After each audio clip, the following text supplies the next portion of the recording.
Hello दोस्तों, तो कैसे हैं आप सब। एपिसोड की स्टार्टिंग में हालिस को पता लगता है कि यूसुफ सेरन का कोई लवर है, तो उससे बहुत गुस्सा आता है। उसी साइड फेरित ने यूसुफ को बहुत मारा था, तो उसके ब्लड आने लग गया था। देन सेरन कहती है, प्लीज यूसुफ अब तो तुम चले जाओ, मैं सबसे थक चुकी हूँ यार। वैसे ही मेरी लाइफ में प्रॉब्लम्स बहुत ज्यादा है, तो तुम और क्यों बढ़ा रही हो, प्लीज यहाँ से चले जाओ प्लीज। अबिदीन बोलता है, आप ठीक तो है? तो वो कहता है, मैं ठीक हूँ, तुम सेरन को लेकर जाओ, मेरा थोड़ा घूमने का मन है। देन वो सेरन को कार में बिठाता है और लेकर जाता है। तब वो जा रही होती है तो फेरित को देखती है और सोचती है अब क्या होगा। और फेरित को भी सेरन पे बहुत ज्यादा गुस्सा आ रहा होता है। देन वो घूमते घूमते घर पहुंचता है तो सुल्तान उससे बात करने की कोशिश करती है, बट वो उससे इतना गंदा वाला इग्नोर करके वहां से जाता है। वो समझ जाती है कि कुछ ना कुछ बात तो जरूर हुई है। सेरन अपने रूम में होती है तो वहाँ पे फेरित आता है बिल्कुल गुस्से में, तो वो घबरा जाती है। देन वो उससे पूछता है, क्या तुम कुछ कहना चाहती हो? तो एकदम चुप खड़ी रह जाती है। तो वो बोलती, अब भी दो ना मुझे उल्टे आंसर्स, अब क्यों नहीं दे रही हो, क्यों चुपचाप खड़ी हो? तो वो कहती है, आई एम सॉरी फेरित, बट उसके पास जाना जरूरी था। तो वो कहता है, हाँ अब तुम सॉरी क्यों बोल रही हो? हाँ माना मैं बेलन से मिलने के लिए कभी भी चला जाता हूँ, लेकिन मैंने तुमसे ये बातें कभी छिपाई नहीं है, समझी तुम। शादी के फर्स्ट डे ही मैंने तुम्हें बेलन से मिलवा दिया था और मैं तुम्हें सारी बातें बताता हूँ, लेकिन तुम ना तो तुमने मुझे यूसुफ के बारे में बताया, और तब मैंने तुमसे मना किया कि उससे नहीं मिलना है तो तुम मेरे पीछे से उससे मिलने के लिए गई। अब बताओ तो क्या समझू मैं? इसका मतलब तो यही हुआ ना कि तुम्हारे बीच अभी भी कुछ चल रहा है। तो वो कहती है, ऐसा नहीं है एक्चुअली। तो वो कहता है, चुप करो तुम, पता है तुम मेरे साथ अभी भी क्यों हो? सिर्फ और सिर्फ मेरी फैमिली की वजह से, मेरे दादाजी की वजह से, वरना मैं तुम्हें अपनी लाइफ से कब का निकाल चुका होता। और फिलहाल तुम सिर्फ एक गद्दार हो, इससे ज्यादा कुछ भी नहीं हो। मेरी ही गलती है जो मैंने तुम्हें इतनी छूट दी, तुमसे हमेशा अच्छे से बात की, तुम्हें तुम्हारी मॉम से मिलवाने के लिए लेकर गया, तुम्हारी बहन से मिलवाया, बट तुम इन सब के लिए लायक ही नहीं हो। मैं तो तुम्हारे लिए गिफ्ट भी लेकर आया था, तुम उसके भी लायक नहीं हो। तो वो सॉरी बोलती है और कहती है, आगे से ऐसा बिल्कुल नहीं होगा। तो वो कहता है, मैं कैसे करूँ तुम पे विश्वास, पिछली बार भी तुमने यही बोला था ना। तभी उनका गेट नॉक होता है एंड वो बोलता है, सरन जाके मुंह धो के आओ, कोई आया है। तो वो चुपचाप खड़ी रहती है और सोच रही होती है कि उसके बाबा उसे कैसे डांटा करते थे, उसे कैसे टॉर्चर किया करते थे, उसका चाइल्डहुड कितना बेकार था। तो वो कहता है, सरन तुम ठीक तो हो, क्या हुआ? तो वो कहती है, हाँ मैं ठीक हूँ, मैं जा रही हूँ। वहाँ पे लतीफ आया हुआ था और उससे बोल रहा था कि तुम्हें हालिस साहब ने बुलाया है सरन के साथ। किचन में सुल्तान और अबिदीन तब साथ होते हैं, तो वो उससे पूछने की कोशिश करती है कि उसे क्या हुआ है फेरित को। मैंने उससे बात करने की कोशिश की बट वो तो गुस्से में ही चला गया। तो वो कहता है, तुम्हें इन सब से क्या मतलब है? वैसे भी शादी के स्टार्टिंग के डेज इतने सही नहीं होते और तुम्हें उन पे ध्यान देने की कोई जरूरत नहीं है, समझी तुम। वो उससे पूछने की कोशिश करती है बट अबिदीन उसे इग्नोर कर देता है। उसी साइड हालिस सरन और फेरित का वेट कर रहा होता है। वो दोनों उनके पास जाते हैं। सरन बहुत ज्यादा घबराई हुई थी। वो आते हैं तो वो पूछता है, तुम्हारे बीच का रिलेशन कैसा चल रहा है? वो बोलता है, दादाजी ठीक ही है, आपने बुलाया कोई काम था? तो वो कहता है, काम तुमसे नहीं सेरन से था। मुझे पता लगा है कि कोई सेरन से मिलने के लिए आया था, तो तुमने उसे अंदर क्यों नहीं बुलाया, बाहर से ही भेज दिया? फेरित बोलता है, एक्चुअली वो इसे कॉन्ग्रेचुलेशंस बोलने के लिए आया था, इसके ही टाउन का था, अजनबी था तो हमने उसे बाहर से ही भेज दिया। तो वो कहता है, बट मैंने तो सुना है कि सेरन का लवर था वो। सेरन जैसे ये सुनती है शी वाज लाइक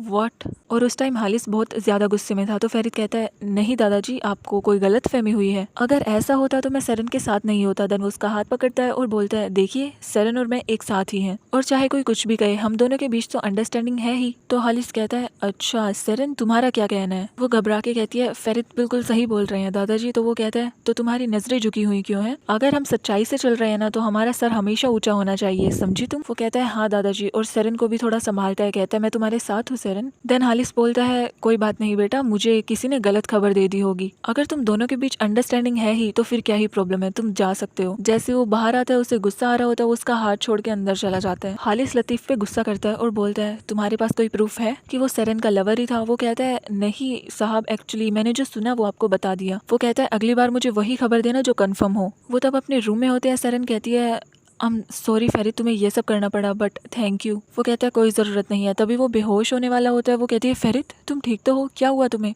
वो कहता है, दूर हटो मुझसे, मैं ठीक हूँ। बट वो गिर जाता है। तो वो कहती है, फेरित क्या हुआ तुम्हें? वो बहुत ज़्यादा घबरा जाती है और बोलती है, चलो तुम्हें हॉस्पिटल चलना चाहिए। वो कहता है, किसी को इस बारे में मत बताना, मैं बिल्कुल ठीक, तुम इंजेक्शन लेकर आओ। वो फटाफट से इंजेक्शन लेकर आती है बट उसमें निडल नहीं थी। तो वो कहता है, उस ड्रॉर में ही रखी होगी। वो फटाफट से चेक करती है बट वहाँ पे नहीं होती है। तो सरन कहती है, अब मैं क्या करूँ? वो कहता है, अबिदीन को कॉल करो। तो वो बहुत घबरा चुकी थी, उसके हाथ पैर सब कुछ कांप चुके थे। वो अबिदीन के पास कॉल करती है बट अबिदीन बाहर था और उसका मोबाइल कार में ही था। फेरित की हालत बहुत ज्यादा खराब हो चुकी थी। सरन घबराए जा रही थी और बोल रही थी, फेरित खड़े हो, तुम मुझे सुन रहे हो, सही तो हो ना तुम? फिर से अबिदीन के पास कॉल करती है। देन वो कॉल पिक करता है और बोलता है, क्या हुआ? देन वो उसे सारी बात बताती है। तो वो कहता है, तुम वहीं रुको, और कार में से इंजेक्शन लेकर आता है। वो भगा भगा उसके रूम में जा रहा था तो हालिस उसे नोटिस करता है और बोलता है, अबिदिन कुछ बात है क्या? तो वो कहता है नहीं साहब सब कुछ ठीक है। तो वो कहता है तो फिर मेरे पास आओ। देन उससे बोलता है सुनो, अगर फेरित की कोई भी बात हो तुम तुरंत मुझे बताओगे, चाहे वो छोटी से छोटी बात क्यों ना हो, जरूरी हो चाहे ना हो, मुझे वो बात पता होनी चाहिए, कहाँ जा रहा है, कब आ रहा है, सब कुछ समझे तुम? अगर ऐसे नहीं हुआ तो तुम अपनी नौकरी खो दोगे।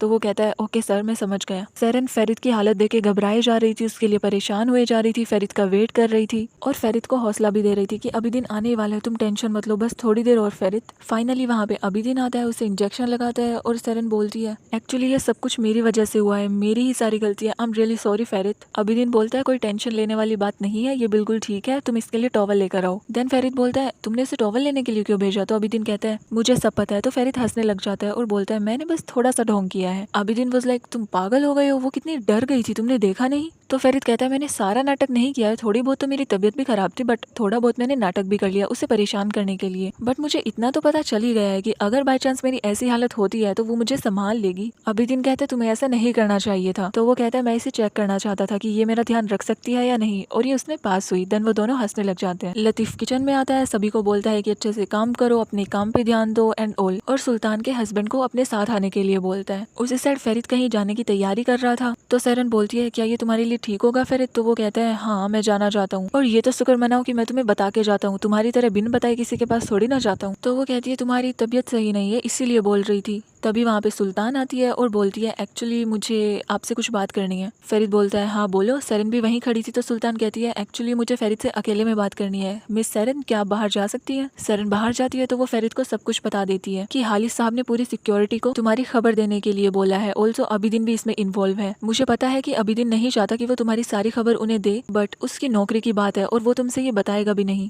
तो मैं तुमसे बताने आ गई। वैसे किसी को ये मत बताना कि मैंने तुम्हें ये सारी बातें बताई है। वो कहता है ओके किसी को नहीं पता चलने दूंगा। देन सुल्तान कहती है ओके संभल के रहना, और वहां से चली जाती है। देन वो सेरेन के पास आता है और बोलता है मैं नहीं जा रहा हूँ क्योंकि दादाजी ने सबको हम दोनों के पीछे लगा दिया है। शी वाज लाइक व्हाट, लेकिन क्यों? तो वो कहता है दादाजी की मर्जी है, अब मैं क्या ही कर सकता हूँ। और हाँ ये बात हमें सुल्तान ने बताई है, ये किसी और को नहीं पता लगना चाहिए। वो कहती है ओके चलो तो फिर खाना खा लेते हैं। वो कहता है मुझे भूख नहीं है। वो कहती है देखो तुम्हारी तबीयत अभी अभी ठीक हुई है तो तुम्हें खा लेना चाहिए। वो कहता है तुम ही खाओ। तो वो कहती है पहले तुम खाओगे तो ही मैं खाऊंगी, चलो थोड़ा सा खा लो। वो कहता है ओके। देन उससे कहती है ये खा लो। वो कहता है नहीं। वो कहती है अच्छा तो ये खा लो। वो कहता है नहीं। तो वो कहती है ये सूप पी लो। वो कहता है इतना गंदा सूप मैं क्यों पीऊंगा? वो कहती है फेरित तुम्हें कुछ तो खाना पीना ही पड़ेगा ना, चलो फटाफट से ये सूप पी लो थोड़ा सा। वो कहता है ओके। देन वो एक स्पून लेता है और कहता है ठीक है। वो कुछ लेने के लिए जाती है तो वो सूप फटाफट से पीने लग जाता है, तो वो उसे देख लेती है और हंसने लग जाती है। देन वो कहता है एक्चुअली सूप सच में टेस्टी है। नेक्स्ट डे हम देखते हैं इफाकत, गुलगुन और ओरहान को, ये तीनों साथ बैठे होते हैं। तो गुलगुन बोलती है कि सेरेन को हमें आगे पढ़ा लेना चाहिए। इफाकत वाज लाइक ये तुम क्या बात कर रही हो? तो वो कहती है हाँ तब उसकी शादी हुई थी ना, तो मैंने उससे प्रॉमिस किया था कि हम तुम्हें आगे पढ़ने के लिए मना नहीं करेंगे, तो उसे आगे पढ़ने के लिए क्यों रोकना? इफाकत को गुस्सा आ जाता है और बोलती है तुम्हें पता भी है तुम क्या बकवास किए जा रही हो? गुलगुन वाज लाइक इसमें क्या बकवास है? तो इफाकत कहती है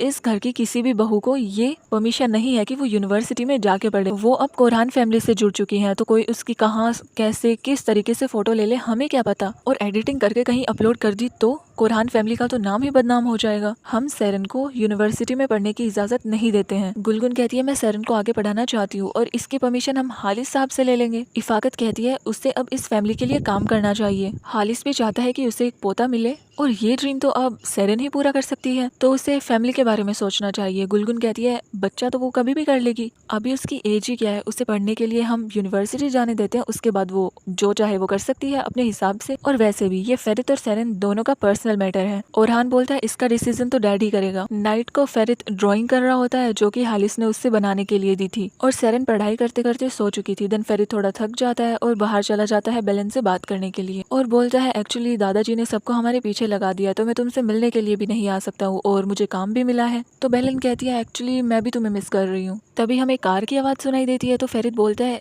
ये तुम बाहर हो क्या? शी वाज लाइक नहीं फेरित क्या हुआ? वो कहता है मुझे अभी कार की आवाज सुनाई दी। एंड गाइस वो उस पे चीट कर रही है, वो किसी और बंदे के साथ थी। देन फेरित कहता है बेलन सच बताओ तुम कहाँ पे हो? वो कहती है मैं घर पर हूँ फेरित, और कुछ बात है? वो कहता है नहीं। देन वो कहती है ओके तो तुम अपना काम कर लो। देन वो फोन को कट कर देती है और अपने दूसरे बॉयफ्रेंड से बोलती है उसे पता तो नहीं चला होगा ना? वो कहता है जो होगा देखा जाएगा, चलो अभी घर पे चलते हैं। वो दोनों घर जाते हैं और पूरा एंजॉय करने की सोच रहे होते हैं। देन वो बोलता है ओके तो मैं शार ले लेता हूँ, तुम मेरे लिए कॉफी बना दो। उसी साइड फेरित को शक हो चुका था, तो वो बेलन के पास जाने जाने के लिए रेडी हो जाता है। छुप छिपा के जा रहा होता है, तभी वो लतीफ़ को देखता है कि सारी लाइट्स ऑफ कर रहा है, तो वो फटाफट से छिपता है। लतीफ़ के जाने के बाद फिर से बाहर आता है, खिड़की से बाहर निकलता है, सारी सिक्योरिटी को चेक करता है और छत से कूद के घर से बाहर निकल के टैक्सी लेके सीधा बेलन के घर। और बेलन अपने दूसरे बॉयफ्रेंड का वेट कर रही थी, तभी उसका गेट नॉक होता है। वो ओपन करती है और बोलती है, फेरित तुम इस समय? वो कहता है, बेलन तुमने मुझसे झूठ बोला ना, सच बताओ क्या बात है, तुमने ये कपड़े क्यों पहने हुए हैं, तुम कहीं बाहर गई थी? कौन है यहाँ पे, मुझे चेक करने दो। वो कहती है, फेरित तुम पागल हो गई हो क्या? और उसे रोकने की पूरी कोशिश करती है, बट वो पूरे घर को चेक करने लग जाता है एंड फाइनली उसे वो बंदा मिल जाता है। एंड ऑब्वियसली उसे पता चल चुका था कि बेलन उस पर चीट कर रही है। अब आगे क्या होगा ये आपको पता लगेगा नेक्स्ट एपिसोड में, और इसी के साथ हमारे एपिसोड की एंडिंग होती है।